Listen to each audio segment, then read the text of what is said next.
सो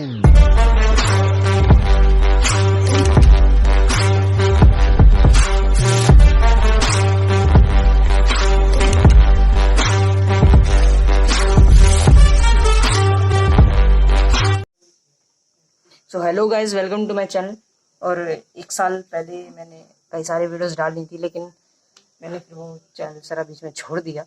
मैं वापस से आ रहा हूँ 12th की वीडियोस लेके। 11th 10th की मैंने बनाई थी। अब ये जो 12th की जितनी भी वीडियोस आएंगी, ये सारी वीडियोस उसमें एक प्लेलिस्ट में मैं डाल दूंगा। वहाँ से आप सारी वीडियोस आराम से देख सकते हैं। इसलिए आज मैं 12th का 5वां चैप्टर कराने जा रहा हूँ, जो कि NCERT बुक्स में होगा, देख लेना। वो है अलजेब्रा ऑफ मैट्रिसेस। ये मैट्रिक्स एक सिंपल सा चैप्टर है, नॉर्मल है, और मैं आज इसके बारे में सिर्फ बेसिक से ही पढ़ाऊंगा और थोड़े बहुत क्वेश्चन करा दूंगा जो कि बेसिक से रिलेटेड है। ज़्यादा कोई बहुत बड़ी तीर नहीं है ये। तो बेसिकली मैट्रिक्स होता क्या है ये देखना है सबसे पहले। जैसे कि एक सेट मैंने यहाँ पे लग दिया है, ये हो गया सेट। मैंने 2 1 2 कर दिया, यहाँ 1 2 1 कर दिया, यहाँ 3 2 0 कर दिया। मतलब कुछ भी लिख दो। ये अब ये 3x3 का है। ये कॉलम 3, सॉरी रो 3 भी और कॉलम भी 3 है। अगर मैं यहाँ पे 2 2 2 लिख दूं तो ये मैट्रिक्स में सिर्फ और सिर्फ कॉलम ही कॉलम है, रो नहीं है। इसका मतलब समझ रहे हो ना कि मैट्रिक्स कुछ भी हो सकता है, बट उसके नंबर जरूरी नहीं कि उसके अंदर नंबर्स ही होने चाहिए। उसके अंदर साइन थीटा कॉस थीटा कुछ भी हो सकता है। एक तरह से सेट ऑफ एनीथिंग। तो जैसे कि मैंने यहाँ कोस थीटा रख दिया, साइन थीटा रख दिया, कुछ भी लिख दिया, वो एक मैट्रिक्स बन जाती है। इस मैट्रिक्स अलग अलग टाइप की मैट्रिक्स होती हैं, वो मैं बाद में बताऊंगा। लेकिन अब इसको हम डिफाइन कैसे करते हैं, जैसे कि मैंने अपनी बहुत पहली वाली वीडियोस में, जो मैंने एक साल पहले डाली हैं, उसमें मैंने 10th की वीडियोस में ये बताया है कि जो एपी है उसे किस टर्म में हम डिफाइन करते हैं। ऐसे हम इन्हें किस टर्म में डिफाइन करते हैं। तो ये है, तो पहले हम क्या लिखते हैं, जैसे कि अगर मान लो ये टर्म है तो मैं इसे लिखूंगा AIJ। आई क्या होता है? आई होता है रो और जे होता है कॉलम। अब आई और जे अब मैं अच्छे से समझाता हूँ। आई होता है रो और जे होता है कॉलम। रो यानी कि ये जो 2 है, इस 2 को हम किस टर्म में लिखेंगे? तो हम इस 2 को इस टर्म में लिखेंगे कि ए का मतलब, तो मतलब कुछ नहीं है, एक तरह से वो एक टर्म का एक नाम हो गया कि ए, कि ये वाला टर्म है, ये वाला टर्म भी ये होगा, ये वाला टर्म भी ये होगा। फिर उसके आगे इनसे मल्टीप्लाई करना पड़ेगा। तो आई और जे क्या है? रो। और रो क्या है इसमें? फर्स्ट रो है ना, ये पहला वाला है। और कॉलम भी है पहला वाला है। It means 1 × 1। तो ये क्या होगा? A11। इसे क्या लिखेंगे हम? A12। इसे लिखेंगे हम A13। तो हम ऐसे इसको लिखेंगे। और अगर हम इसको लिखेंगे, इसको तो हम लिखेंगे A21। इसको लिखेंगे तो A22, A23, A31, A32, A33। तो सिर्फ यही है कि इसको हम आई को हम रो कहते हैं और जे को हम एक तरह से कॉलम, मतलब कि दर्शाते हैं कि इसको हम किस टर्म में लिख सकते हैं। तो गाइस यहाँ तक तो समझ में आ गया होगा। अब मैं एक सिंपल सा एग्जांपल देता हूँ कि इसे निकालते कैसे, मैट्रिसेस को सॉल्व कैसे किया जाता है। एक नॉर्मल सा है जो मैं बताता हूँ कि जैसे कि मैंने यहाँ पे अभी कोई भी मैट्रिक्स नहीं लिया। मैं ये कहता हूँ कि ए एग्जांपल है, मैं इसमें सिर्फ ये कहूँगा कि AIJ is equal to I + J। और एक में मैं बी में कहता हूँ कि AIJ is equal to I - J। So अब ये हमें एक इसकी वो बनानी है, इसकी मैट्रिक्स। अब तुम बोलोगे कि किस ऑर्डर में? हाँ, एक और बात बता दूं, इन्हें ऑर्डर कहते हैं। ये किसमें? 3x3 में। 3x3 में मतलब कि पहले हम रो किसको देखेंगे? रो को 3x3। अगर मैं इसको ऐसे लिखता कि ये वाली रो हटा दी तो मैं इसको क्या लिखता? 3/2। लेकिन बट ये ऐसे हो जाती कि 2 1 और फिर ये 1 3 और 4 2 हो गया। तो ये कितना होता है? ये 2/3 होता। ये सबसे पहले हम रो को कंसिडर करते हैं। यहाँ भी तो ऐसा ही होता है ना, AIJ। आई का मतलब रो, जे का मतलब कॉलम। तो हम सबसे पहले रो को ही प्रेफर करते हैं कि सबसे पहले क्या आएगा? रो, उसके बाद आएगी कॉलम। तो इन्हें कहते हैं ऑर्डर। ये कितने का ऑर्डर हो गया? ये हो जाएगा 2/3 का। और ये कितने का हो जाएगा अगर हम लास्ट वाली को हटा देंगे? 3/2 का। और ये जो हमें किस ऑर्डर में बनानी है? ये हमें बनानी है 3/4 के ऑर्डर में। इसमें 3/4 के ऑर्डर में बनाएंगे इस मैट्रिक्स को। तो इसका मतलब कैसे बनेगी? यहाँ मैंने 1 2 3, हाँ यहाँ मैंने 1 2 4 ले लिए हैं। और यहाँ यानी कि 1 2 3, और यहाँ 1 2 3 4, 1 2 3 4। इस तरह की एक मैट्रिसेस आई है। अब ए आई J equal to I plus जे, इसका मतलब ये है कि यहाँ ए आई जे यानी कि ये जो पहला है इसे हम क्या लिखते हैं, ए वन वन, इसे लेंगे ए वन टू, अभी यहीं पे ही बताया है, सो कोई बहुत बड़ी दिक्कत नहीं है। ए थ्री लिख देंगे, ऐसे ही हम सबको लिख देंगे। तो मैं इन्हें लिख देता हूँ A two one, A two two, A two three, A three one, A three two, A three three, A four one.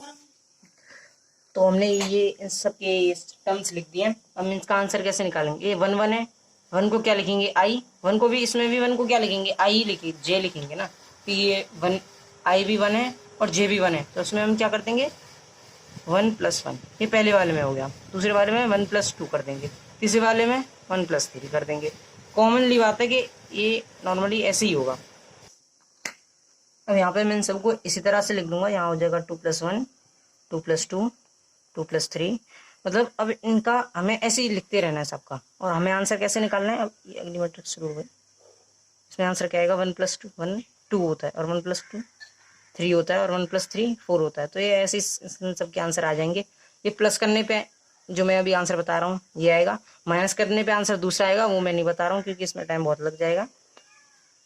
तो ये तो हो गया मैट्रिक्स क्या होती है, नॉर्मली कैसे निकालते हैं। मैट्रिक्स कितने टाइप की होती है ये मैं भी बताऊंगा। और एक होती है रो मैट्रिक्स और कॉलम मैट्रिक्स। रो मैट्रिक्स इसका मतलब उसमें सिर्फ रो ही रो होगा, टू थ्री फोर, इसमें सिर्फ रो ही रो है, इसमें कॉलम है ही नहीं, तो ये हो गई रो मैट्रिक्स।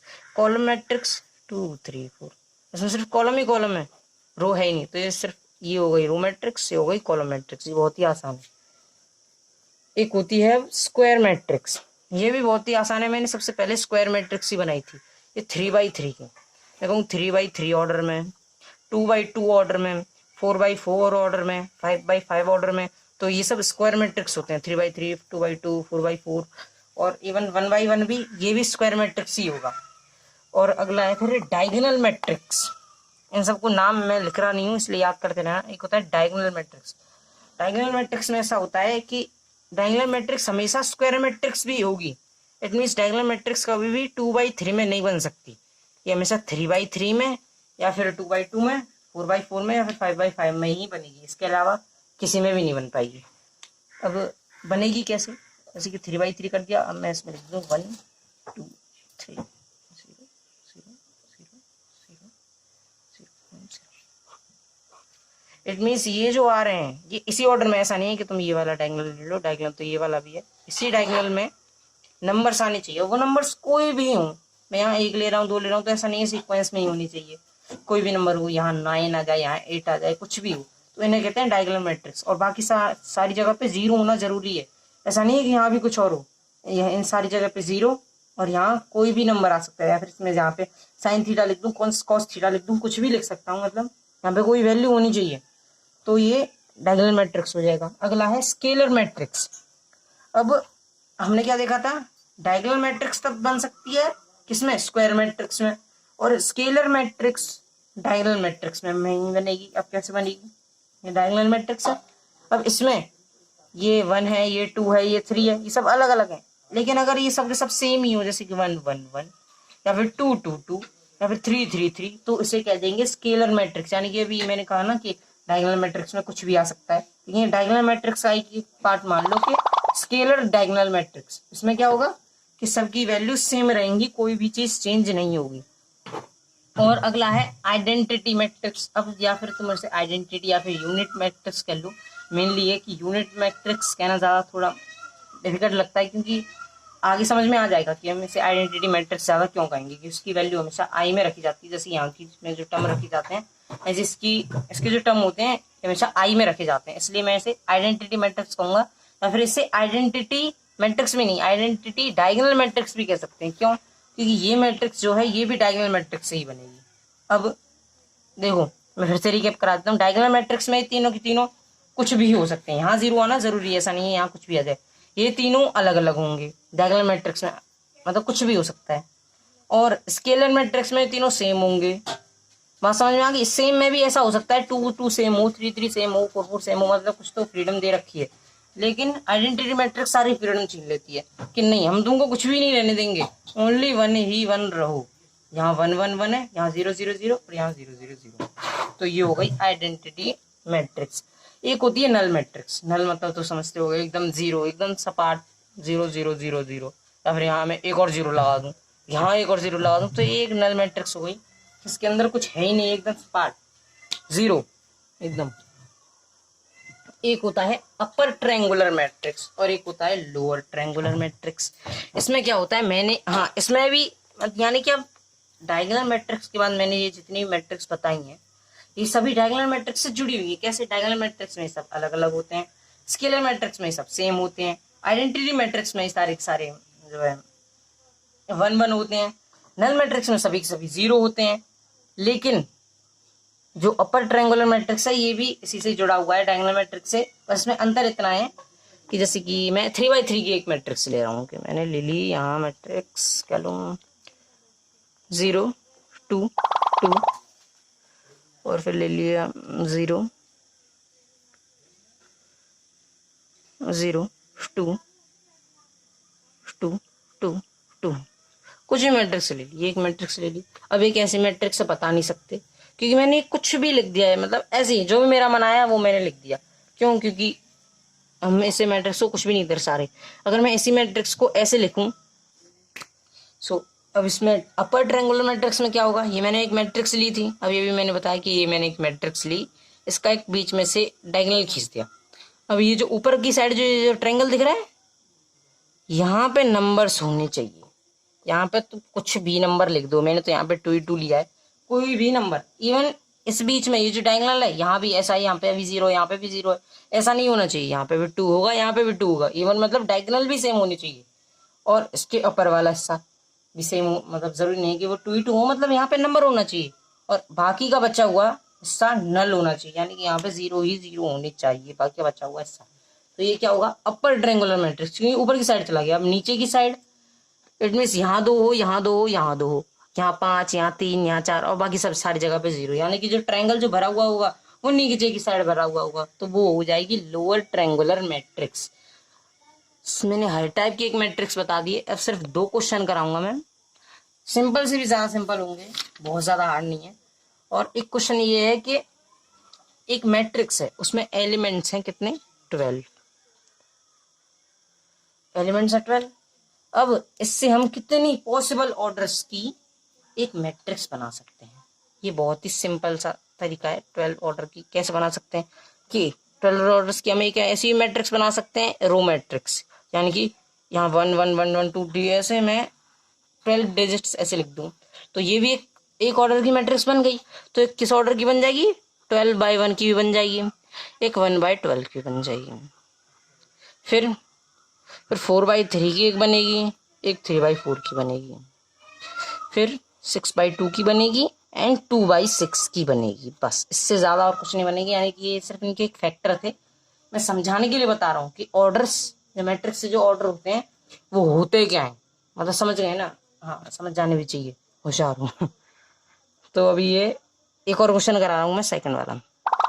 ये थोड़ा सा ही हार्ड है, बहुत ज्यादा हार्ड नहीं है, थोड़ा सा ही है, समझना तो पड़ेगा, बिना समझे कुछ नहीं होगा। जो मैंने अभी यहाँ पे बताया ये सेम है, इसी क्वेश्चन से रिलेटेड है, बस यहाँ पे हमने 3/4 की बनाई थी, अब यहाँ पे हमें 2/3 की बनानी है, 2/3 की बनानी है। अब इसमें मैंने इक्वेशन क्या दी थी, i+j, इसमें बस मैं इक्वेशन ही चेंज करूंगा, और वो इक्वेशन क्या है, aij is equal to i-j upon i+j। इतना ही है। यहाँ पे हम सिर्फ इसे माइनस प्लस कर रहे थे, यहाँ पे उसे अपॉन में भी लेके आ गया वो। अब हम इसे कैसे करेंगे, तो एक 2/3 की एक मैट्रिक्स बना लो, 2/3 की, यानी इधर जो है रो 2 आएंगे।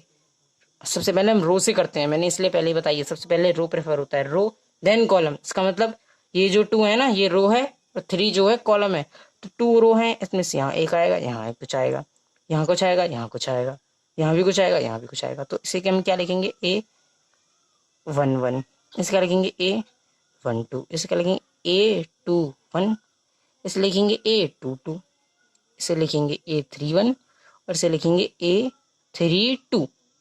अब यहाँ ये क्या है, ये पहला वन आई है, दूसरा वन जे है, यहाँ यही सेम पूछ रहा है आई माइनस जी, यानी कि 1 - 1 इजक्वल टू, ये पहले वाले का बता रहा हूँ जिसकी मैट्रिक्स अभी बनानी है। तो आई क्या कहते हैं 1 - 1 0 और 1 + 1 2, तो इसका आंसर क्या आएगा, 0 आएगा ना ऑफकोर्स, अब 0.2 है तो 0 आंसर आएगा, इतनी तो मैथ पढ़ी होगी। और अब क्या करना है हमें, 1 + 2 करना है, सॉरी 1 - 2 करना है ऊपर, ये पहला वाला तो हमने बना लिया 0, अब ये हमें सेकंड वाला बनाना है, तो 1 - 2 करेंगे तो -1 आएगा, और नीचे अब हमें नीचे क्या करना है i + j, यानी कि 1 + 2 = 3, सो -1/3, -1/3। अब हमें सेकंड वाले में क्या करेंगे a2, ये क्या है a21 है ना, तो 2 में से -1 करेंगे कितना आएगा 1, ये पॉजिटिव में आएगा ना 1/3, तो ये इधर क्या आ गया 1/3 ही आएगा, पॉजिटिव का 1/3। और ऊपर क्या है ये 0, अब यहाँ पे भी 0 आएगा, कैसे, क्योंकि 2 - 2 कितना होगा, 2 - 2 0, नीचे 2 + 2 4, इसका आंसर भी क्या आएगा 0 आएगा, ऑफ कोर्स इतना तो पता ही होगा, पहले ही बता दे रहा हूँ। सो गाइस ये था इसका आंसर, और ये बहुत ही आसान था। होपफुली आपको ये पूरी वीडियो समझ में आई होगी, अगर समझ में आती है तो इसे लाइक करना, अपने दोस्तों के साथ शेयर करना, सिर्फ दोस्ती क्या हर एक को पढ़ाना, इसलिए हर किसी को आपको शेयर करना है। और गाइज इसमें लाइक जरूर करना और कमेंट भी करना अगर आपको कुछ समझ में नहीं आता है, मतलब जो भी आपको डाउट है वो आप कमेंट में आराम से पूछ सकते हो। Till then take care, bye bye. Get low when the whistle go. Now we talk.